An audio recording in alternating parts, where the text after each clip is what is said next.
السلام علیکم جناب، کیا حال چال خیریت ہے؟ میں ہوں فضل الرحمان اور آپ دیکھ رہے ہیں یوٹیوب چینل۔ اچھا جناب، اس وقت میں ڈیرے پہ ہوں اور آپ کو بیک ویو میں نظر آ رہا ہوگا، یہ آپ کو پیچھے میرے ہاتھ طرف گندم ہی گندم نظر آ رہی ہے۔ میں آیا ہوں ایک دن کے لیے وزٹ پہ اپنے کھیتوں کی طرف، اپنے دیہات کی طرف۔ تو ہماری طرف یہ پرالی ہوتی ہے، منجی کا جو تنا ہوتا ہے، تو یہ آپ کو تو ابھی وہ سامنے نظر آ رہے ہوں گے نا، چھوٹے چھوٹے۔ تو یہ تقریباً آج سے 2 مہینے پہلے نا کافی تعداد میں یہاں پر موجود تھے، یہ نہیں بہت زیادہ۔ تو ہماری طرف کیا ہوتا ہے کہ سردیوں میں گھاس کے ساتھ زیادہ یہی استعمال ہوتا ہے، یعنی کہ ہم جو سبز چارہ استعمال مال ڈنگر کے لیے کرتے ہیں نا، اس کے لیے یہی زیادہ استعمال ہوتا ہے خشک چارے کے طور پہ۔ مسئلہ یہ ہے کہ میرے پاس نا 10 12 13 14 اتنے کے اعداد شمار کے مطابق اتنے میرے پاس چھوٹے بڑے مویشی ہیں، کیونکہ جو ہم کسان ہوتے ہیں، ہمارا جو سب سے بڑا ذریعہ آمدن ہے وہ ہمارے مال مویشی ہوتے ہیں اور زمیندارہ یعنی کہ کھیتی باڑی ہوتا ہے۔ تو تقریباً 1.5 مہینہ پہلے جب میں یہاں پہ آیا تھا تو 1.5 مہینہ پہلے یہاں پر نا بڑے بڑے کپ لگے ہوئے تھے، یہ پرالی کے نا ڈھیر لگے ہوئے تھے۔ تو سردیوں میں اتنی سردی پڑی ہے کہ ابھی آپ دیکھ سکتے ہیں چاروں طرف نا آپ کو، کیونکہ یہ جو سامنے آپ کو نظر آ رہا ہے یہ تو توڑی پڑی ہوئی ہے، تو وہ پرالی پڑی ہوئی ہے۔ تو میرے مال ڈنگر نے جناب کافی جو ہے نا پرالی تھی وہ جو سمیٹ گیا، تو میرے پاس ابھی توڑی بہت کم رہ گئی ہے۔ تو آگے گندم کا بھی جو ہے نا 2 مہینے 3 مہینے مزید آگے پڑے ہوئے ہیں، جن کے اوپر ابھی تو باقی مال ڈنگر نے نا سمیٹ دیا کام کو۔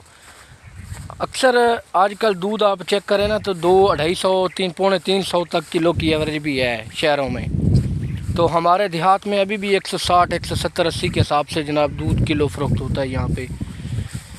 حقیقت یہ ہے کہ کئی لوگ یہ سمجھتے ہیں کہ بھائی اتنا خرچہ کرنا ہے مال ڈنگر کے گھاس پھوس، بہت بڑی محنت ہے، ایک بھینس کو پالنا بہت بڑی محنت ہے۔ تو اس کے دودھ کے لیے ضروری ہے کہ آپ ایسا کریں کہ آپ اس بھینس کو پالیں ہی نہ، شروع سے آپ دودھ جو ہے نا وہ خرید لیا کریں۔ تو دودھ ابھی بہت کم ہوتا جا رہا ہے، جو پیور خالص دودھ ہے نا وہ بہت کم ہوتا جا رہا ہے، کیونکہ ہر بندے کا ذہن ہوتا ہے یار اتنی محنت کون کرے مال ڈنگر کے ساتھ، ان بھینسوں کو جناب چرائے، ان کے لیے پانی کا بندوبست کرے، چارے کا بندوبست کرے، پھر گرمی سردی ہو خوشی غمی ہو وہ مال ڈنگر کو جناب گھاس پھوس لازمی ڈالنا ہوتا ہے، پالنا ہوتا ہے۔ تو دودھ کی بڑی قلت ہو گئی ہے۔ تو جہاں میں رہتا ہوں وہاں پر اکثر ہم دودھ لیتے ہیں تو اس میں پانی کی ملاوٹ بہت زیادہ ہوتی ہے۔ تو 2 3 جگہ سے ہم دودھ خریدتے ہیں، تقریباً 250 روپیہ پر کلو کے حساب سے ہم خریدتے ہیں۔ تو جب اس کی چائے بناتے ہیں تو وہ بالکل جیسے پانی نہیں ہوتا، سیاہ رنگ کی بلیک کلر ہوتا ہے۔ تو یہ جو دودھ کی قلت ہے نا، دیسی جو جینون دودھ ہوتا تھا پنجاب میں لوگ مال مویشی رکھتے تھے، وہ ختم ہو گیا۔ ابھی دیہات میں بھی لوگوں نے وہ پاؤڈر والا دودھ استعمال کرنا شروع کر دیا ہے، اس کے علاوہ پیکٹوں والا شروع کر دیا ہے۔ تو خالص چیز اول میں تو ملتی نہیں ہے، ملتی ہے تو پانی والی ملتی ہے۔ اس کی بیسک وجہ یہی ہے کہ جو زمیندار ہوتا ہے وہ محنت سے کتراتا ہے، اس کو بچت کوئی نہیں ہوتی، اور مال ڈنگر جو ہے نا وہ کافی ٹائم مانگتا ہے، کافی خرچہ مانگتا ہے، اس کے ساتھ جان مارنی پڑتی ہے۔ تو ڈیروں کے اوپر پہلے ہر بندے کے پاس یہ میل فیکٹریاں نہیں ہوتی تھیں، لوگ اتنے کاروباری نہیں ہوتے تھے، تو یہ زراعت تھی وہ سب سے بڑا لوگوں کا آمدن کا ذریعہ تھا، اور لوگ جان مارتے تھے، مال مویشی جو ہے نا وہ رکھتے تھے۔ پھر بڑی عید آتی تھی، اس کے اوپر وہ چھوٹے بچڑے پالتے تھے، بھیڑ بکریوں کے، بکرا وغیرہ، اس طرح پھر سیل کرتے تھے اور پوری سال کا سسٹم وہ چلاتے تھے۔ تو ابھی تو چیزیں بہت مختلف ہو گئی ہیں، ابھی اگر کسی نے رکھا ہوا ہے تو وہ بھی مجبوری میں رکھا ہوا ہے، جس کا کوئی اور ذریعہ نہیں ہے، انہوں نے رکھا ہوا ہے۔ باقی تقریباً نا لوگوں نے ڈیرے جو ہے نا غیر آباد کر دیے، ڈیرے ختم ہو گئے۔ یہ میں آپ کو پیچھے دکھاؤں تو جہاں میں کھڑا ہوں اس کے پیچھے جو آپ کو ڈھیر سا نظر آتا ہے، اس طرف جناب بہت بڑا ڈیرا ہوا کرتا تھا، وہ سامنے اس طرف ایک بڑا ڈیرا ہوا کرتا تھا۔ تو لوگوں نے ڈیرے بنائے ہوتے تھے جہاں پر وہ سارا دن رہتے تھے۔ کچھ ڈیرے ایسے ہوتے تھے جو شام تک رہتے تھے، شام کو گھر واپس آ جاتے۔ کچھ لوگ ایسے ہوتے تھے جو 24 گھنٹے وہیں پر ہی سٹے کرتے تھے مال ڈنگر کے ساتھ۔ تو ابھی جو خالص بھینس ہے یا خالص دودھ ہے یا یہ چیزیں یہ بھی پنجاب میں ختم ہو گئی ہیں۔ تو ایک چیز رہ گئی ہے، وہ ہے گندم، یا زمیندار کے پاس منجی کا فصل وغیرہ۔ تو اس پہ خرچہ اتنا آتا ہے. یہ 6 مہینے کا فصل ہوتا ہے. اس کے لیے اس نے ہماری طرف نہری جو پانی ہے وہ بھی تقریباً ختم ہو چکا ہے. اور یہاں پر تقریباً سب سے زیادہ جو آبپاشی کا ذریعہ ہے وہ بجلی والے ٹیوب ویل ہیں یا سولر ابھی لوگوں نے انسٹال کیے ہوئے ہیں. تو جناب اتنا خرچہ کرنے کے بعد جب ریٹ کی باری آتی ہے تو سستے داموں وہ ذمہ دار نے تو اگلے فصل پہ خرچہ کرنا ہوتا ہے. وہ سستے داموں اپنا جو فصل ہوتا ہے اس کو بیچ دیتا ہے.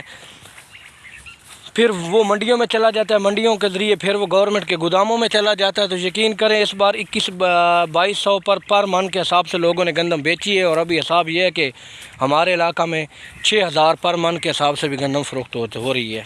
یعنی لوگ لیتے ہیں, مجبوری ہوتی ہے. تو ذمہ دار غریب خسارے میں رہتا ہے کیونکہ اس نے مجبوری ہوتی ہے. اس نے اس فصل کو بیچ کے اگلا جو فصل ہوتا ہے اس کے لیے ڈیزل کا انتظام کرنا ہوتا ہے, کھاد کا انتظام کرنا ہوتا ہے. تو جو اس کی محنت ہوتی ہے نا, یقین کرو اس کو کچھ نہیں بچتا. ہم ملوں فیکٹریوں میں رہتے ہیں, وہاں پر کام کرتے ہیں ورکر, وہ پورا مہینہ دیکھتے ہیں سیلری کو. اور مالک جو ہے وہ کروڑوں روپے کما رہے ہوتے ہیں لیکن مزدور کی وہی سیلری ہوتی ہے وہ جناب 25,000 20,000, اس سے زیادہ نہیں.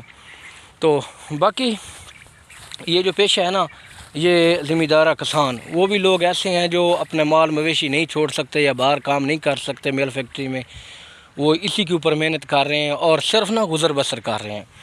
تو زراعت میں بھی گزر بسر ہی ہے, بچت نہیں ہے. یعنی کہ آپ صرف روٹی کما کے کھا سکتے ہیں بس, اس میں کچھ اچھا نہیں کر سکتے, آپ اپنے کاروبار نہیں بنا سکتے, کچھ اچھا نہیں کر سکتے. تو بہرحال یہ میں آیا ہوں تو ذمہ دار چکر لگاتا ہے, فصل کو دیکھنے آتا ہے, دیکھ کر بڑا خوش ہوتا ہے کہ یار ہمارا فصل اچھا ہے.